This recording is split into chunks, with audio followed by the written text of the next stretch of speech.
দেশি বিদেশি গণমাধ্যম কর্মীদের নিয়ে আয়নাঘর পরিদর্শনে প্রধান উপদেষ্টা। জানাবো সমন্বয়ক নয়, জুলাই বিপ্লবের একমাত্র মাস্টারমাইন্ড তারেক রহমান।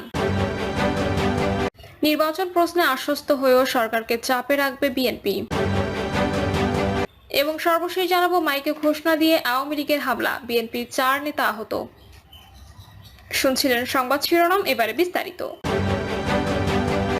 দেশি বিদেশি গণমাধ্যম কর্মীদের নিয়ে আয়নাঘর পরিদর্শনে প্রধান উপদেষ্টা। অন্তর্বর্তী সরকারের প্রধান উপদেষ্টা অধ্যাপক ডক্টর মোহাম্মদ ইউনূস আয়নাঘর পরিদর্শনে গেছেন। তার সঙ্গে আছেন দেশ বিদেশের গণমাধ্যমের প্রতিনিধিরা। এর আগে 19 জানুয়ারি প্রধান উপদেষ্টা প্রেস উইং জানায়, গুম সংক্রান্ত তদন্ত কমিশন প্রধান উপদেষ্টার সাথে একটি বৈঠক করেছে। সে বৈঠকে প্রধান উপদেষ্টাকে গুমের ঘটনায় তদন্তের অগ্রগতি সম্পর্কে জানানো হয়। আর তখন বন্দীদের সেখানে রাখা হতো তা জয়েন্ট ইন্টারগেশন সেল বা আয়নাঘর নামে পরিচিত। কমিশনের সদস্যদের আহ্বানেই সেসব স্থাপনা পরিদর্শনে যাচ্ছেন অন্তর্বর্তী সরকার প্রধান। সমন্বয়ক নয়, জুলাই বিপ্লবের একমাত্র মাস্টারমাইন্ড তারেক রহমান। বিএনপির ভাইস চেয়ারম্যান তারেক রহমানকে জুলাই আগস্টে একমাত্র মাস্টারমাইন্ড হিসেবে দাবি করেছে চৌদ্দগ্রাম উপজেলা বিএনপির সভাপতি মোহাম্মদ কামরুল হুদা। তার দাবি, লন্ডনে বসে আন্দোলন সফল করেছেন তারেক রহমান। কামরুল হুদা বলেন, ফ্যাসিস্ট আওয়ামী লীগ সরকারকে বিতাড়িত করার ক্ষেত্রে কোনো সমন্বয়ক নয়, একমাত্র মাস্টারমাইন্ড হচ্ছেন দেশনায়ক তারেক রহমান। তিনি লন্ডনে বসে আমাদের দিয়ে এই আন্দোলন সফল করেছেন। তারেক রহমানের নির্দেশে জুলাই আগস্ট বিপ্লব সফল হয়েছে। বিএনপির স্থানীয় এ নেতা আরো বলেন, এখন নতুন শব্দ সমন্বয়ক। তারা দাবি করে 5 থেকে 10 দিনে নাকি তারা দেশ স্বাধীন করেছে, অথচ তারেক রহমান লন্ডন থেকে নেতৃত্ব দিয়ে আন্দোলন সফল করেছেন। এই আন্দোলন 5 থেকে 10 দিনের বিক্ষোভের উপর নির্ভরশীল ছিল না, বরং বহু বছরের ত্যাগ ও সংগ্রামের ফলস্বরূপ সফল হয়েছে। তারা 1971-কে অস্বীকার করতে চায়। 1971 সালে শহীদ রাষ্ট্রপতি জিয়াউর রহমানের বীরত্ব গাথাই হলো 16 ডিসেম্বর।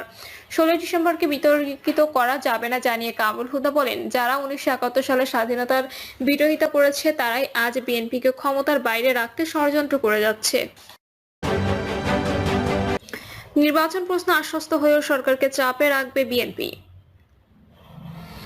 নির্বাচন প্রশ্নে অনড় বিএনপি দেশের অন্যতম শীর্ষ এই দলটি যত দ্রুত সম্ভব নির্বাচন আয়োজনের বিষয়ে সরকারকে তাগাদা দিয়ে যাচ্ছে। আর সরকারও আগামী ডিসেম্বরের মধ্যে সংসদ নির্বাচন হবে এমন আশ্বাস দিয়েছেন।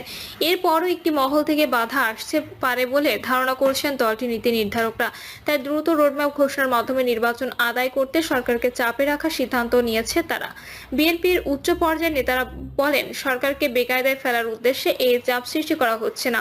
নির্বাচন আয়োজনে সরকারকে সহযোগিতা করতে এটি এক ধরনের রাজনৈতিক কৌশলের ফলে সরকার অন্য মহলের চাপে ভীত হবে না, বরং বিএনপির শক্তি ও জনসমর্থনকে প্রাধান্য দেওয়ার সুযোগ তৈরি হবে। এর কৌশলের হিসেবে আজ থেকে দেশের 67টি সাংগঠনিক জেলায় সমাবেশ করবে বিএনপি। এর মাধ্যমে দেশের চলমান পরিস্থিতিতে নেতাকর্মীদের সজাগ ও সতর্ক থাকার নির্দেশ দেওয়া হবে। একই সঙ্গে দ্রুত নির্বাচনের দাবিতে জনসমর্থন আদায় এবং সারা দেশে এক ধরনের নির্বাচনী ঢেউ তৈরি করা হবে। গত সোমবার বিএনপি 3 সদস্যের একটি প্রতিনিধি দল অন্তর্বর্তী সরকারের প্রধান উপদেষ্টা ডক্টর মোহাম্মদ ইউনূসের সঙ্গে বৈঠক করেন।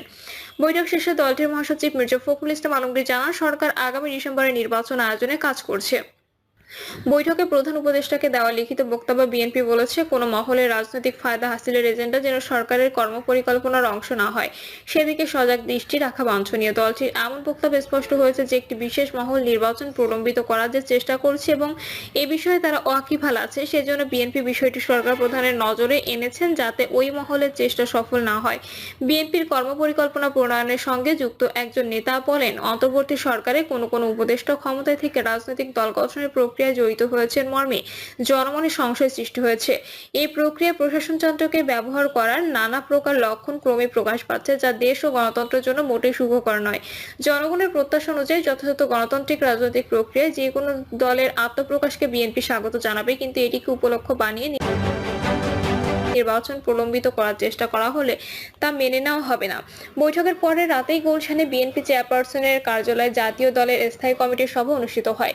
সেখানে বিএনপি মহাসচিব প্রধান উপদেষ্টার সঙ্গে বৈঠকের বিষয়টি কমিটি নেতাদের অবহিত করেন।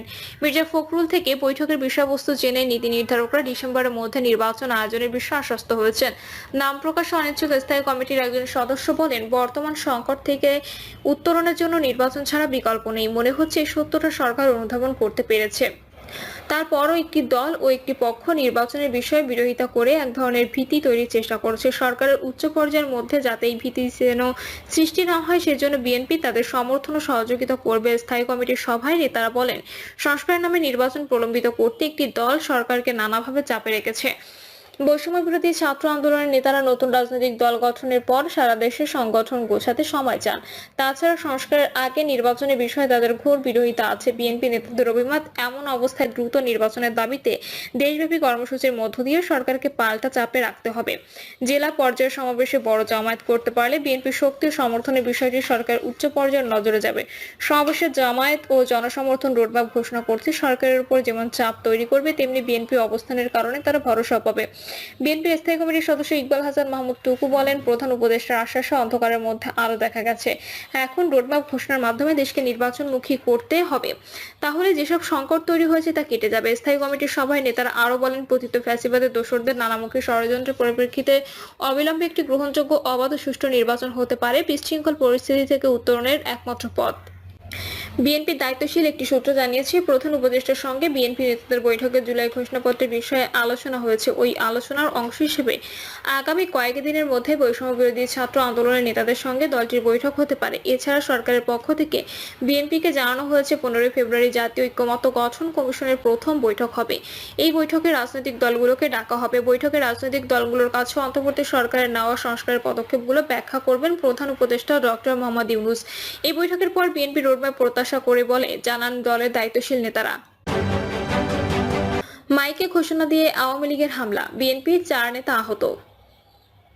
এবার মাইকে ঘোষণা দিয়ে গ্রামবাসীর ওপর দলবল নিয়ে সশস্ত্র হামলা চালিয়েছে যশোরের চূড়ামনকাঠি ইউনিয়ন পরিষদের মেম্বার ও সন্ত্রাসী বাহিনীর প্রধান আনিসুর রহমান। ঠেকাতে গেলে সন্ত্রাসীরা যুবদলের 3 নেতা এবং বিএনপির এক কর্মীকে কুপিয়ে গুরুতর আহত করেন। যশোর সদর উপজেলা হৈবাতপুর ইউনিয়নের মাঠে বেলা 11:30টার দিকে ঘটনা ঘটে। এর আগে আনিস মেম্বার একজন তরুণ ও একজন তরুণীকে প্রকাশ্যে জুতাপেটা করে সেই ভিডিও ভাইরাল করে ব্যাপক সমালোচিত হয়েছিল। তার বিরুদ্ধে এলাকায় সাধারণ মানুষের উপর অত্যাচার, সন্ত্রাসী কার্যকলাপ, চাঁদাবাজি, ব্যভিচার সহ নানা অপরাধে জড়িত থাকার অভিযোগ রয়েছে। কিন্তু ফ্যাসিস্ট আওয়ামী লীগের রাজনীতির সঙ্গে যুক্ত থাকার প্রতিবারই তিনি থেকেছেন ধরাছোঁয়ার বাইরে। দুপুর 1:30টার দিকে শফি নামে একজন আওয়ামী লীগ কর্মী নিজেকে আহত দাবি করে যশোর জেনারেল হাসপাতালে চিকিৎসা নিতে গেলে হৈবাতপুর এলাকায় মানুষের তোপের মুখে পড়েন। এলাকাবাসী তাকে হাসপাতাল চত্বরে মারপিট করে। পরে তাকে উদ্ধার করে উন্নত চিকিৎসার জন্য খুলনায় রেফার করেন চিকিৎসকরা। আহতদের পরিবার ও স্থানীয়রা জানান, চূড়ামনকাঠি ইউনিয়নের আব্দুলপুর গ্রামের বাসিন্দাদের চাষের জমি রয়েছে পার্শ্ববর্তী হৈবাতপুর ইউনিয়নের বড় হৈবাতপুর গ্রামের মাঠে। চূড়ামনকাঠি ইউনিয়ন পরিষদের মেম্বার চিহ্নিত সন্ত্রাসী বাহিনী প্রধান আনিসুর রহমানের জমি রয়েছে ওই মাঠে। বিগত ফ্যাসিস্ট সরকারের আমলে আনিসুর রহমান হৈবাতপুর গ্রামের মানুষের জমির আইল কেটে জোর করে নিজের জমিতে পানি প্রবেশ করাতেন। সে সময় কেউ